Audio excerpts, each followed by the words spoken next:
Everyone talks about the benefits of moving to El Paso, whether it's the affordability, the mountain views, the sunshine, or the fact that we have a slower pace environment. Before you pack your bags, I want to talk about 6 things that you definitely want to be aware of that could be cons if you're not prepared for them.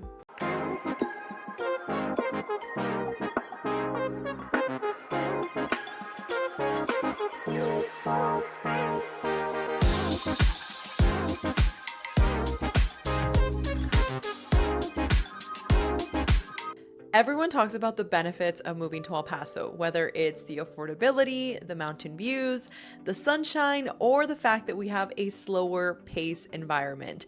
And all of those things are great, but before you pack your bags, I want to talk about 6 things that you definitely want to be aware of that could be cons if you're not prepared for them. I help families relocate from all over the country, and before you pack your bags, here are 6 things that you definitely want to be aware of. And if you're new to the channel, my name is Alexa. I'm a local real estate advisor. I have a team here in El Paso.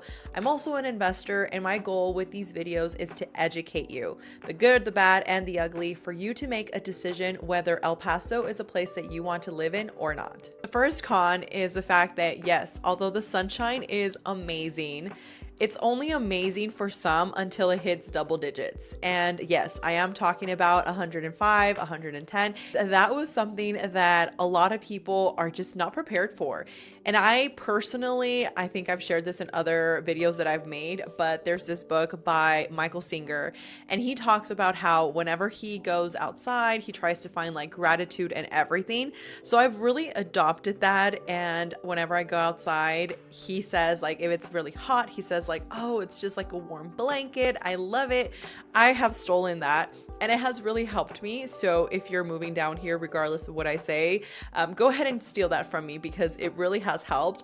But I will say double digits is not for everybody. I have some friends from Washington, and they have said that their workers, like crew workers that work outside, if it's like over 90 degrees, they're like putting out a warning saying that you need to stay indoors, that it's like really crazy outside. And over here, it's like, no, we're still going to work. So if you're not actually looking forward to being in a place where it's really hot, then maybe El Paso is not for you. I will say though, it's a dry heat. And you might be wondering, what do you mean by that, Alexa? Well, there's a difference between a humid heat and the actual dry heat. The humid heat, it's like San Antonio. If I go to San Antonio, my hair will turn into Hermione from Harry Potter, and it will not be tamed, okay? It is humid, you feel sticky, I just can't. I cannot live in that type of environment. When it comes to the dry heat, it's hot, yes, but it's dry. I don't feel like I am drenched in sweat. I don't feel like my hair is all over the place within a few seconds of stepping outdoors. It is something that is manageable because when you're in the shade, you can still do, your activities. For example, my son, he has soccer and he goes like around 6 p.m. and the sun is still shining and it is still hot outside, but it's manageable. I start doing my laps around and I'm not dying. So this is something to consider if you are thinking of moving to El Paso.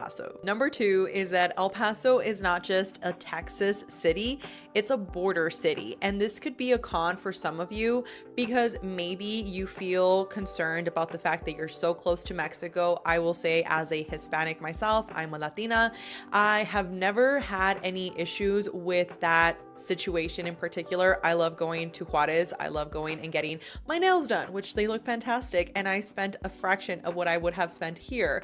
I love going to eat, the people, the environment. It's perfect. I actually have some clients that are relocating to El Paso, and they told me the reason they're moving is because they want to have a border town that is still affordable. So again, this could be a con for you if you're not really looking forward to that, but it is something that a lot of the people that are just used to the environment love. And I will say, A lot of people here in El Paso speak Spanish. About 80% of the population is going to be Latino, Mexican, Hispanic, however you want to identify us as. But overall, the people are really friendly. And I mean, I can't speak for all of them because there's always that one person that just kind of ruins it for everybody else.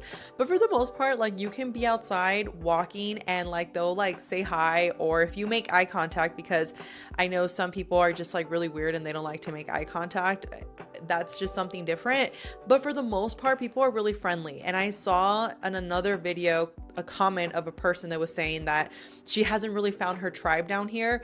I will say, like, put yourself out there because there's so many different communities that once you find your people, you're never gonna go back. I joined a new gym, and that was what I really needed to just start meeting new people, start getting around the right people.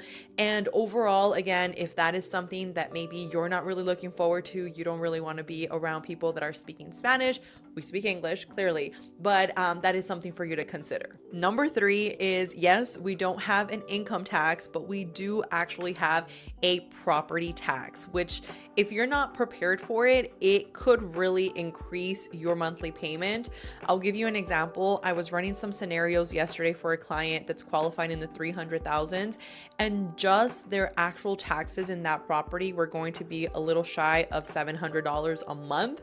You might be saying, what in the world? Yes, that's something to consider, but I will say it comes down to the area. There's some areas that are going to be lower than others, and this is where you want to have an expert that can guide you through it. On average, it's about 2 to 2.85, but there's some areas that are hidden pockets in El Paso that can have a lower tax rate. So that is something for you to keep in mind. Now, I will say it balances off because even when I've ran numbers in other cities that I'm considering investing in, the numbers overall with what I'm saving when it comes to my income tax, it just still makes sense. So again, that might be something that you're not really fond of, but for those of you that are aware of it and you know what you're getting yourself into, it might still end up being something that you're willing to trade off. Number 4 is where you live matters. This could really be a con.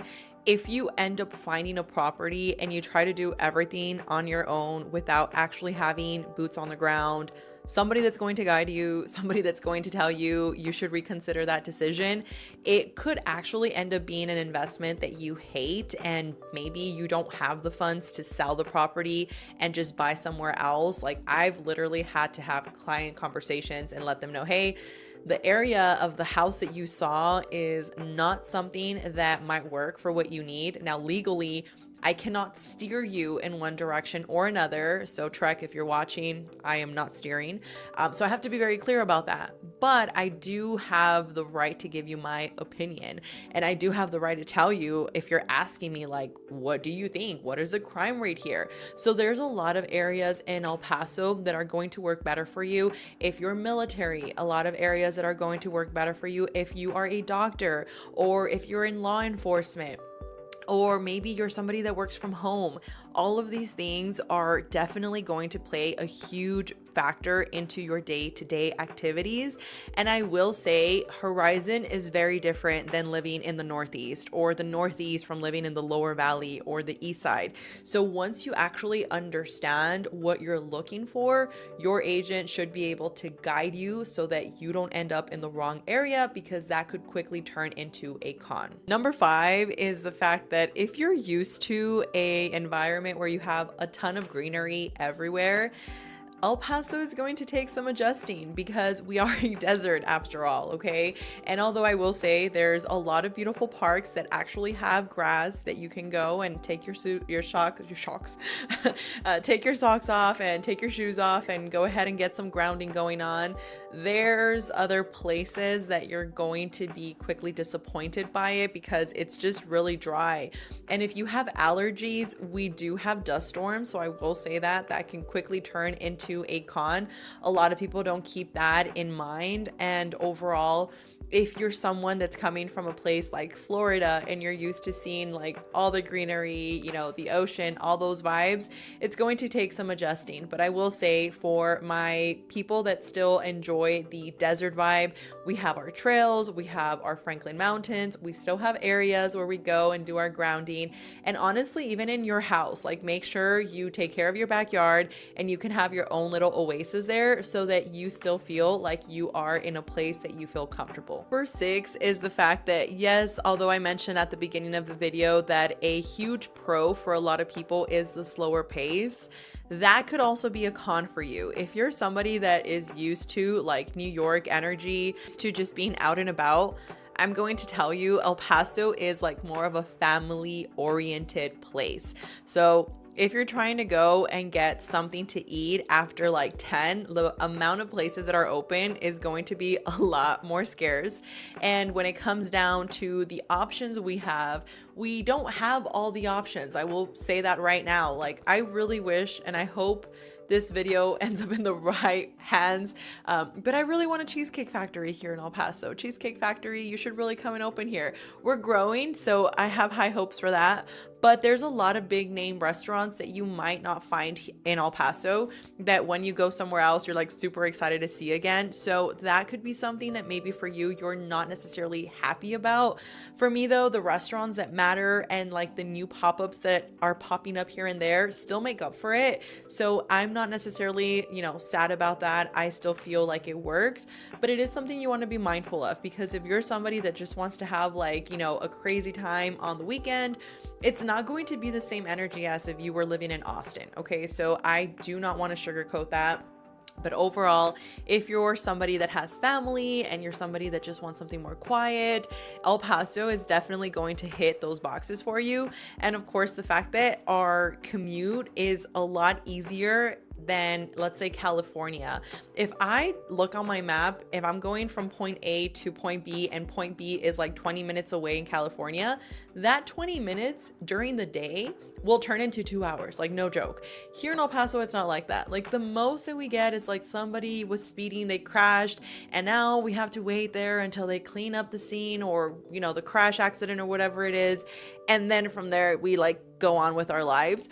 But it's usually pretty quick, and it's funny because most of the people that are not used to it, they start like exiting the freeway thinking like it's going to be faster, and don't do that. If you're a rookie and have not experienced El Paso slowdowns, just stay. They'll clean it up pretty quickly, and then from there you could keep going. So again, this is something that might be a con for you if you are looking for more fast-paced environment.